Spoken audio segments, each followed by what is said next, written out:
সরকারের নতুন নিয়ম অনুযায়ী যে কোনো সরকারি প্রকল্প পেতে গেলে তোমাদের কিন্তু আধারের সাথে ব্যাংক অ্যাকাউন্ট ডিবিটি লিঙ্ক কিন্তু ম্যান্ডেটারি। তো চলো অনলাইনে তোমরা কি করে ডিবিটি লিঙ্ক স্ট্যাটাস চেক করবে আজকের ভিডিওতে তোমাদের দেখিয়ে দিই। তার আগে তোমরা গুগলে সার্চ মারবে UDAI স্পেস দিয়ে ডিবিটি দিয়ে ক্লিক করবে। প্রথম ওয়েবসাইটটা যেটা চলে আসবে ডাইরেক্ট বেনিফিট ট্রান্সফার, সেটাতে তোমরা ক্লিক করবে। ক্লিক করার পর দেখবে এরকম একটা ইন্টারফেস আসবে।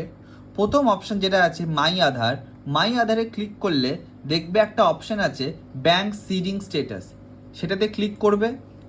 ক্লিক করার পর একটু স্ক্রল ডাউন করে একটা অপশান তোমরা দেখতে পাবে ব্যাংক সিডিং স্ট্যাটাস, ওটাতে ক্লিক করে তোমাদের আধার নাম্বার আর ক্যাপচা দিয়ে আধার ওটিপি দিয়ে লগ ইন করে নেবে।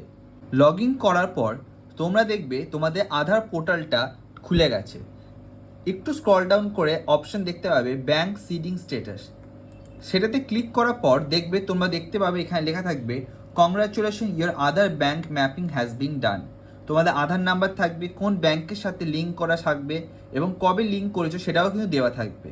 তো যদি ভিডিওটা তোমাদের ভালো লেগে থাকে প্লিজ এটা লাইক করে দিও। আর যদি এই ম্যাপিংটা তোমাদের অন্য ব্যাংক থাকে বা ব্যাংক চেঞ্জ করতে চাও বা নতুন ব্যাংক অ্যাড করতে চাও, সেটা কিভাবে করবে আমাকে কমেন্ট সেকশনে পিং করো, আমি তার প্রসেস তোমাদের জানিয়ে দেবো।